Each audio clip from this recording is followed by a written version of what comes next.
In Uganda, only 13 to 16% of the poorest and least educated married women use modern contraceptives. Due to the lack of education about contraceptives, the health of Ugandan citizens can be severely impacted by the lack of information, which is why the Health of the Ugandan Society, or HUGS for short, have a mission to educate teens about the benefits of using contraceptives while also promoting the use of it throughout rural areas in Uganda. Our vision is to have a more educated Uganda with a reduction of unplanned pregnancies and a decrease in the fertility rate, creating an empowered society as a result. Some people in Uganda have misconceptions about the effects of contraceptives, and as a result, they might choose not to use it. Although the fertility rate is decreasing in Uganda, it is not decreasing nearly as fast as it could if contraceptives were available and more people were informed about them. Women are also having children at young ages, where they should still be getting an education. Also, health facilities might be too far away from people living in rural areas and also be too expensive. Our program wants to educate and persuade teenagers to have less children at a later age. We will do this through school assemblies and by passing out informative pamphlets about sexual education. An anticipated risk regarding this method could be receiving backlash from students' parents. But to mitigate this, we will assure them about the benefits of contraceptives and debunk any myths about them. An indicator of our success would be a more rapid decrease in the fertility rate of Uganda. To keep our organization afloat, we will need donations and funding from developed countries or others who are willing to help Uganda. Specifically, we are depending on individuals in the United States who want to help this developing country. We need these donations to make sure that the future of Uganda is in better hands. There are many risks when it comes to starting an organization to better a society. An anticipated risk for our cause would be that people are unwilling to donate and we end up not receiving enough money. We will meet with private investors to ensure the continuation of the health of the Ugandan society. An indicator of our success would be that enough donations are received. We have a goal of raising $1 million from donations. In a couple of decades, our program will grow on a global scale. We aim to visibly see improvements on the everyday lives of the Ugandan citizens and their overall health. Our next objective is to advertise our need for volunteers who have medical experience. We need these volunteers to be able to prescribe and physically implant these contraceptives. These volunteers can come from all over the world and gain experience as interns when they fill up the application to volunteer.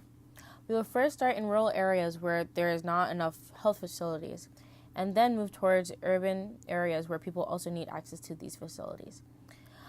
An anticipated risk is that these volunteers might want to be paid for their work.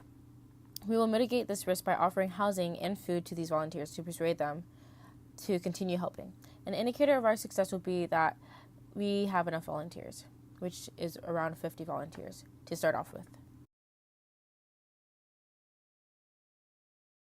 The 5-year plan created by the Health of the Ugandan Society was created in order to provide an agenda of how we will achieve our mission within 5 years. The 5-year plan has 3 stages: the early stage, the middle stage, and the final stage.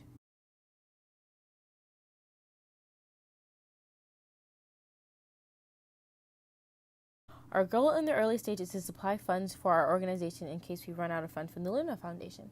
In the early stage, a GoFundMe page will be created to accept donations from people around the world by sharing our page throughout social media. Next, our plan is to reach out to private investors to see if they will be willing to invest in our cause and help improve the health of Uganda as a whole. We will also create a website for our organization so that it will become more known to the public and also advertise for volunteer opportunities in Uganda. Lastly, we will begin setting up health facilities in rural areas.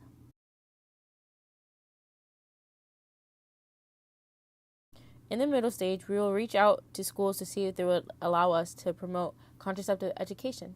Once we receive the approval, we will promote awareness to students at assemblies, hoping that they will retain the information. It is important that we teach people about contraceptives while they're still in school because the assemblies will be seen as information that they should highly consider.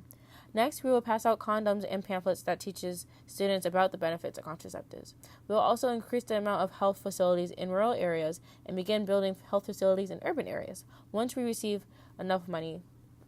Lastly, we will begin training the volunteers.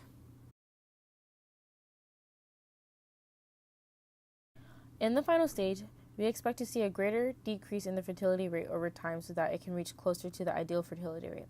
The ideal fertility rate is 2.1. We also expect to network with investors in order to continue the fundings for our organization. Although the $1 million from the Luna Foundation is providing us with a lot of money, we shouldn't solely rely on the Luna Foundation if we want our organization to be long-lasting. We will continue to promote our website, and we will also continue the construction of health facilities throughout Uganda.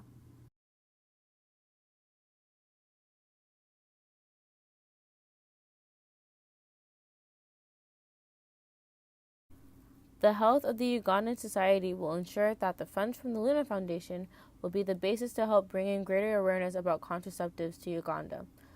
We have expectations that the average age at which women have children will increase. What also would increase is the amount of contraceptives that's being used, and family planning will also increase.